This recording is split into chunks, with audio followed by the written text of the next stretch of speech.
여러분, 하나님과의 관계는 어떻습니까? 그리스도인이라면 하나님과의 바른 관계를 위해 신앙생활을 늘 점검해야 합니다. 죄로 인해 하나님 관계가 깨어진다면 우리 인생은 행복할 수 없기 때문입니다. 시편 51편에서도 다윗이 가장 두려워했던 것은 성령님이 자기를 떠나는 것이었습니다. 오늘 이 시간 하나님과의 관계가 멀어졌거나 회복되기를 원하신다면 다윗과 같이 상한 심령으로 간구해야 합니다. 진심으로 회개하는 사람을 하나님께서 용서하시고 기뻐하십니다. 요한일서 1장 9절 만일 우리가 우리의 죄를 자백하면 그는 미쁘시고 의로우사 우리의 죄를 사하시며 우리를 모든 불의에서 깨끗하게 하실 것이요. 시편 중에 다윗의 참회의 시는 총 7편입니다. 그중 시편 51편은 참회의 시 중에 가장 대표적인 시입니다. 오늘 이 시간 회개의 모범이라고 말할 수 있는 시편 51편을 함께 보면서 당시 다윗이 어떠한 죄를 짓고 하나님 은혜로 어떤 식으로 회개의 고백을 했으며 하나님과 관계가 회복되었는지를 보기를 원합니다. 당시 때는 이스라엘이 암몬 자손과의 전쟁이 있을 때입니다. 암몬의 수도인 납바로 군대 장관인 요압과 그의 군대와 자신의 신복들만 출정시킵니다. 다윗은 왕으로서 전쟁터에 출전해야 함에도 불구하고 요압이 이겨줄 거라는 기대감과 본인의 나태함으로 왕궁에 머물렀습니다. 그리고 어느 날 다윗은 낮잠을 자고 저녁 때쯤 침상에서 일어나 왕궁에 있는 옥상을 한가로이 거닐었습니다. 그리고 우연히 이웃집에서 한 여인이 모욕하는 장면을 보고 아름다움에 빠지게 됩니다. 그 여인의 이름은 밧세바였고 전쟁터에 있는 우리아의 아내였습니다. 이미 그 여인의 아름다움과 정욕에 사로잡힌 다윗은 우리아의 아내 밧세바와 간음하고 그가 임신이 되자 우리아를 전쟁에 내보내어 일부러 죽게 만듭니다. 그리고 그는 아무렇지도 않는 듯 밧세바 사이에서 아들을 낳았고 다윗은 그동안 자신이 행한 잘못에 대해 두려워하거나 죄책감을 느끼지 않았습니다. 이런 다윗의 행동을 보시고 하나님께서는 악하다고 말씀하시고 다윗의 죄를 드러내시기 위해 나단 선지자를 다윗에게 보냅니다. 그리고 다윗은 나단 선지자의 말을 듣고 자기가 무슨 죄를 저지른 것인지 깨닫고 가책과 자기 혐오로 인한 고뇌 속에서 통회하게 됩니다. 다윗은 진심으로 철저히 하나님께 회개를 했습니다. 그리고 다시 죄를 짓지 않도록 죄의 싹을 제거해달라고 깨끗하고 정한 마음을 창조해 주시기를 간구합니다. 또 다윗은 나를 주 앞에서 쫓아내지 마시며 주의 성령을 내게서 거두지 마소서 두렵고 떨리는 마음으로 간구합니다.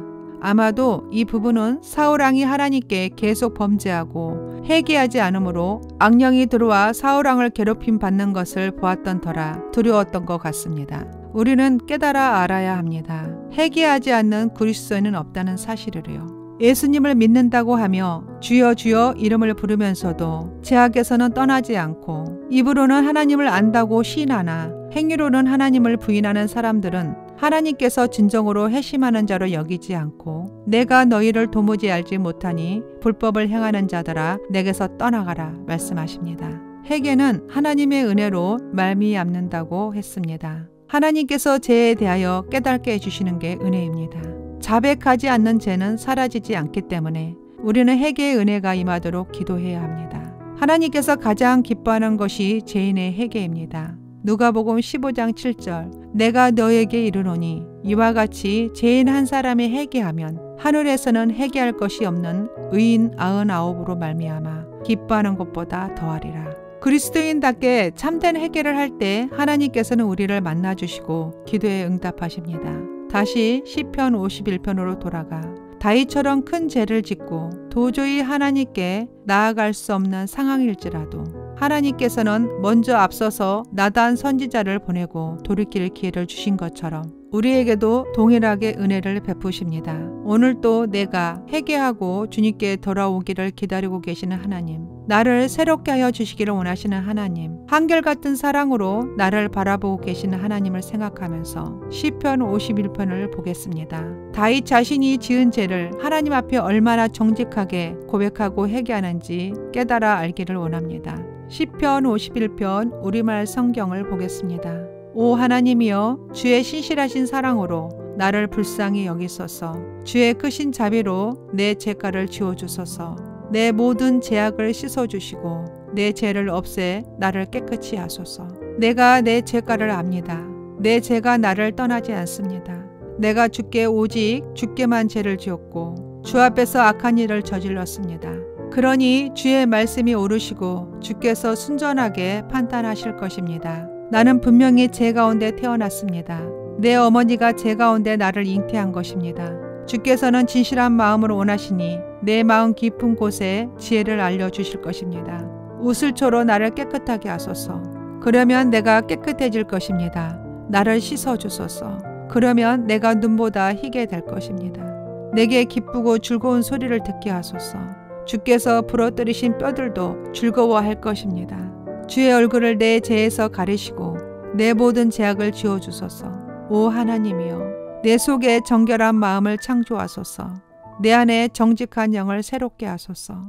주 앞에서 나를 쫓아내지 마시고 주의 성령을 내게서 걷어가지 마소서. 주의 구원의 기쁨을 내게 회복시켜 주시고 주의 자유로운 영으로 나를 붙들어 주소서. 그러면 내가 범죄자들에게 주의 길을 가르칠 것이니 죄인들이 주께로 돌아올 것입니다. 오 하나님이여, 나를 구원하신 하나님이여, 피 흘린 죄에서 나를 구원하소서. 그러면 내 혀가 주의 의를 노래할 것입니다. 오 여호와여, 내 입술을 여소서. 그러면 내 입이 주를 찬양할 것입니다. 주께서는 제사를 기뻐하지 않으시니 그렇지 않았다면 내가 제사를 드렸을 것입니다. 주께서는 번제도 즐거워하지 않으십니다. 하나님께서 바라시는 제사는 상처받는 영혼입니다. 오 하나님이여, 주께서는 상처받고 뉘우치는 마음을 애면하지 않으십니다. 주의 선하신 뜻대로 시온이 번영하게 하소서. 예루살렘의 성벽을 세우소서. 그때 주께서 의로운 제사 곧 번제와 온전한 제물을 기뻐하시리니 그들이 수송아지들을 주의 제단에 바칠 것입니다.